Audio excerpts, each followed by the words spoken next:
3, 2, la connexion.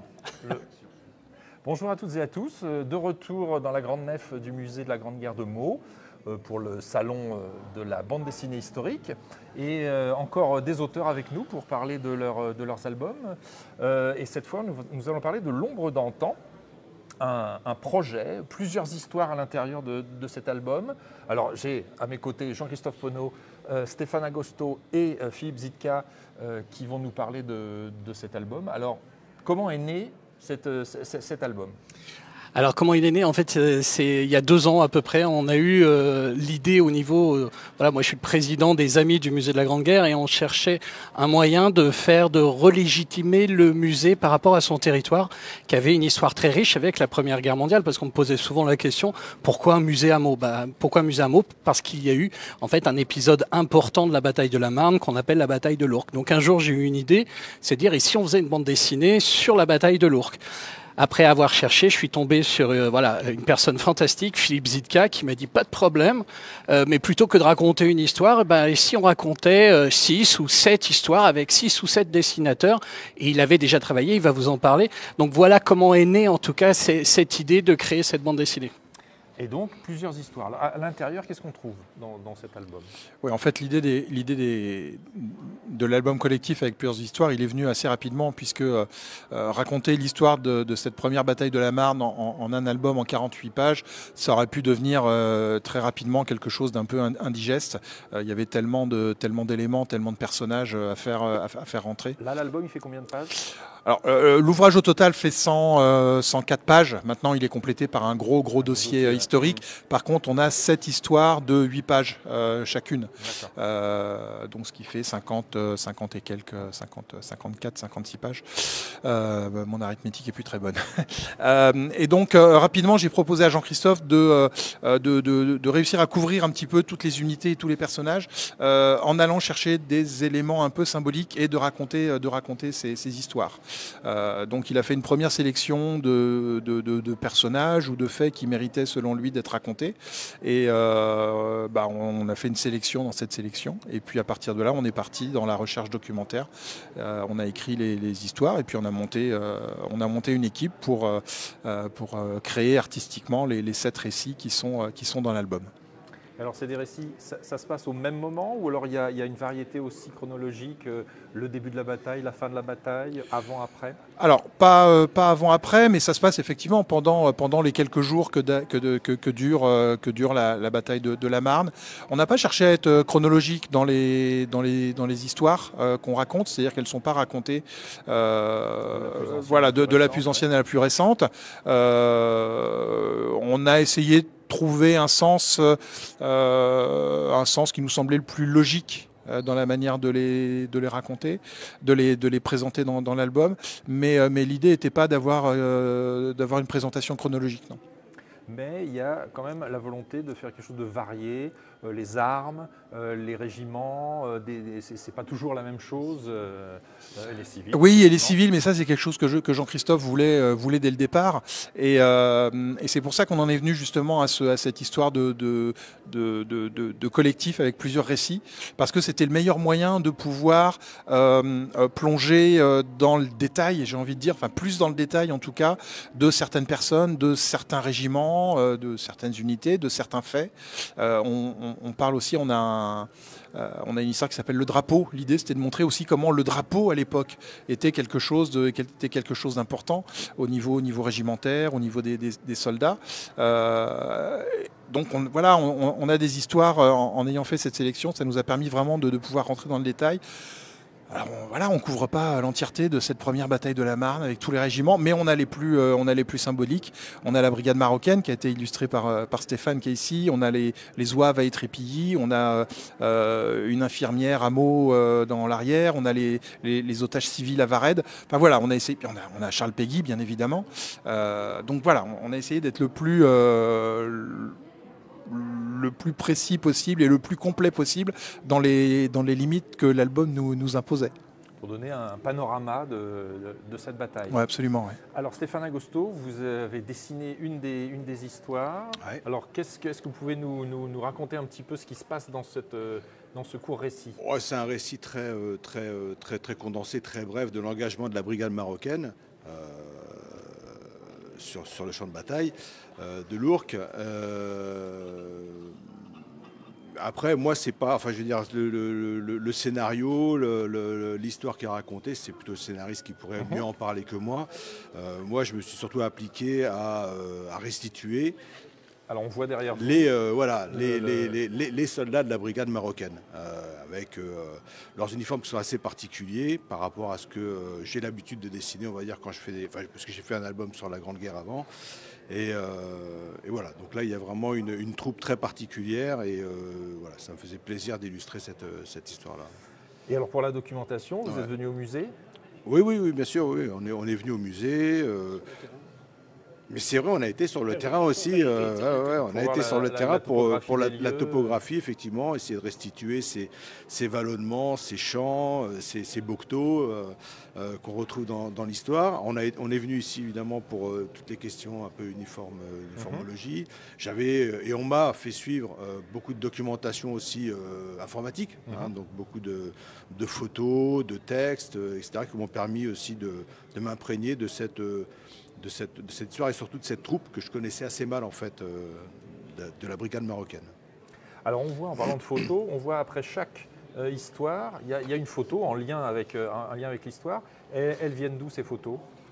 Vous les avez trouvées ça, c'est des photos d'archives qu'on a récupérées autant par la Société des Amis du Musée de la Grande Guerre ou qu'on a retrouvées en ligne. Ça, le fait de mettre une photo derrière chaque récit, c'est quelque chose qui vient du premier volume de L'Ombre d'antan qui avait été fait en 2018, où ça permet de dire aux gens, au lecteur, quand il arrive à la fin de son récit, de se dire, bon, d'accord, c'est une bande dessinée que vous avez lue, mais cette bande dessinée, elle raconte l'histoire de vraies personnes. Voilà. C'est le lien avec la réalité. C'est le lien avec la réalité. D'autant plus ici que vraiment on est sur des faits qui sont très documentés, très précis. Donc voilà. Donc c'est déjà à la fin du récit, c'était de pouvoir rappeler aux gens que c'est peut-être une bande dessinée, mais ce que vous avez lu, c'est vrai.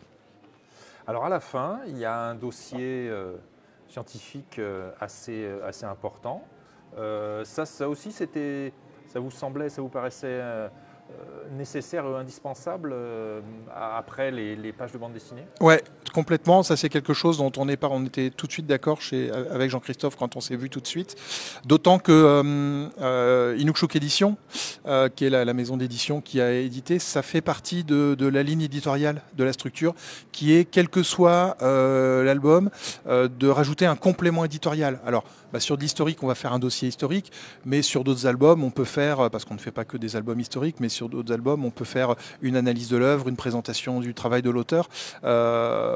Donc, dans un ouvrage comme ça, sur un ouvrage historique, forcément, on va rajouter un dossier historique, même si on va rajouter des choses peut-être un peu plus, j'ai envie de dire, poétiques, comme dans celui-là, on a fait une espèce de carnet de voyage, voilà, de quelqu'un qui revient quelques années après et qui se balade sur le champ de voyage et puis qui aurait fait des croquis. Donc ça, c'est quelque chose qui est un peu inventé. Mais ça permettait aussi de parler de l'après-bataille, en fait, justement, qu'on ne traite pas dans l'album en tant que BD, mais ça permet quand même de le traiter d'une autre manière dans l'album. Alors, comment ça se passe de manière pratique? C'est-à-dire qu'une fois, alors vous avez fait le scénario de plusieurs histoires. Oui. Quand le scénario est fait, il y a une validation derrière Oh là oui. Oui, il y a une validation qui est faite donc par la SAN2G, par Jean-Christophe et ses équipes, qui a monté. Donc Jean-Christophe a monté une équipe de spécialistes, mais ça je vais lui laisser en parler parce que c'est vraiment sa spécialité. En effet, je faisais le lien entre un groupe d'experts ou d'experts à la fois locaux et en même temps plus généraux. Il faut dire qu'on avait en tant que partenaire aussi la Société des Amis du Musée de l'Armée. On était plusieurs. Donc faire le lien entre ce qui est réalisable au niveau d'une bande dessinée et oui, l'avis des experts ou les historiens, en effet, je peux vous assurer, et ça a été une partie de plaisir quand même, mais l'idée c'est qu'il fallait faire un lien. On ne pouvait pas tout exprimer et il y avait aussi une liberté au niveau de l'auteur, même si 99% des faits sont vérifiés. On parlait de l'uniformologie.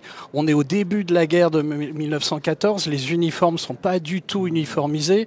Au niveau, il y a eu des recherches incroyables. Donc en gros, une fois que le script était écrit, le scénario était écrit, en effet, on validait avec le groupe d'experts.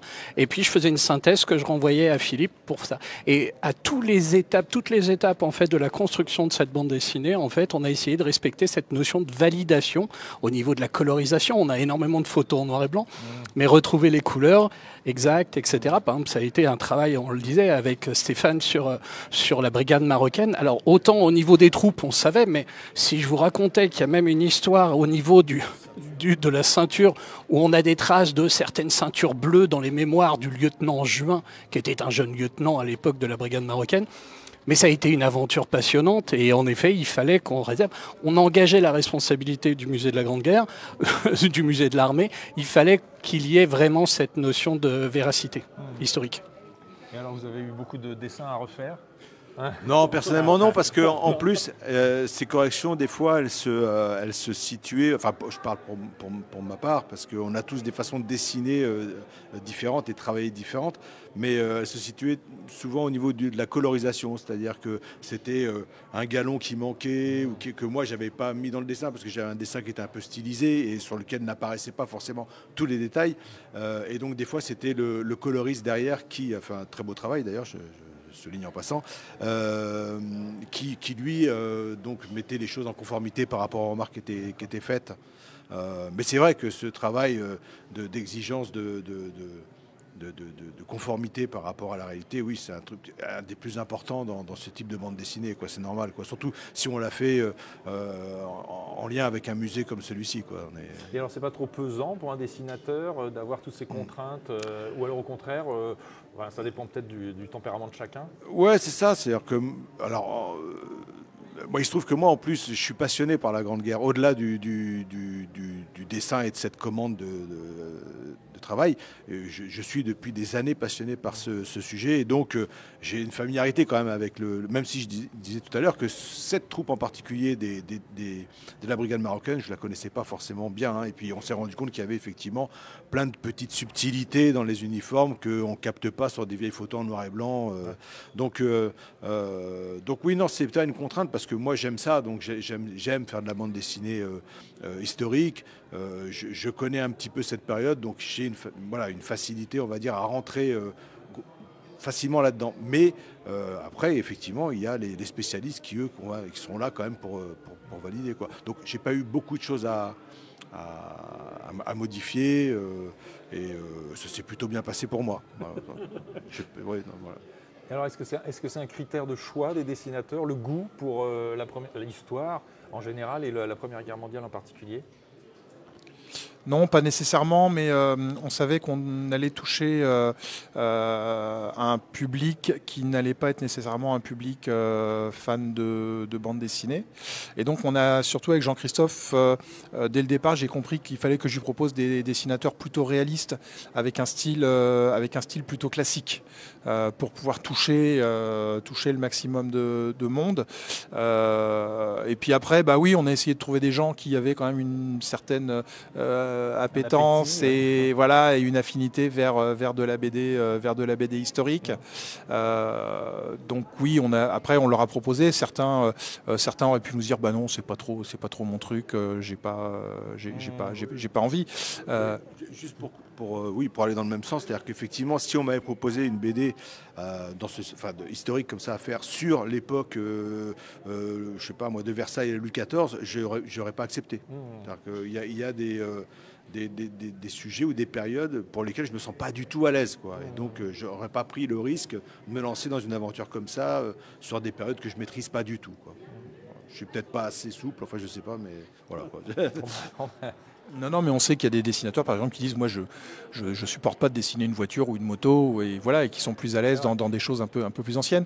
Donc le fait de connaître un peu de monde, voilà, moi déjà dès le départ, j'avais une petite idée des gens qu'on pouvait solliciter. J'en avais parlé à Jean-Christophe, et puis voilà, ça s'est fait un peu naturellement en fait.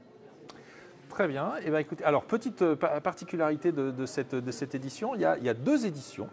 Il y a une édition. C'est 2 couvertures. 2 couvertures, oui, c'est bon. De versions, on va dire.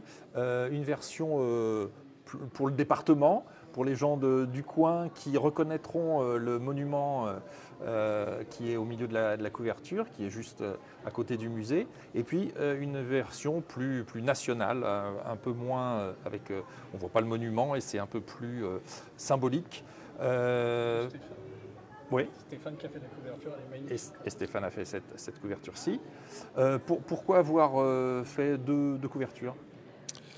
Parce qu'on avait envie de différencier l'édition pour les amis du musée avec cette diffusion un peu locale et pour lequel on sentait qu'il fallait une couverture très classique qui allait parler tout de suite aux gens.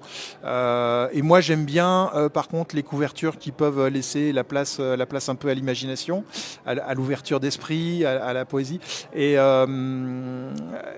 donc voilà, comme il y allait y avoir ces deux versions, j'ai proposé aussi à Jean-Christophe, voilà, je lui ai dit est-ce qu'on peut faire deux versions, il m'a dit il n'y a pas de problème. Et j'avais vu des projets de Stéphane, de couverture, qu'il avait fait sur son album précédent, sur Verdun 1916, projet qui avait été refusé par son éditeur parce qu'il est trouvé justement pas assez classique.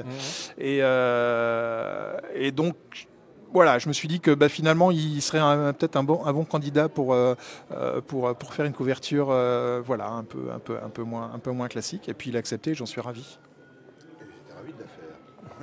Effectivement, elle est très réussie. Eh bien, je vous remercie tous les trois. Merci. Et je vous engage à lire L'ombre d'antan si vous voulez avoir encore un peu plus de précision sur une petite période de la Première Guerre mondiale sous différents aspects. Et puis je vous donne rendez-vous à 15h30 pour le prochain Facebook Live.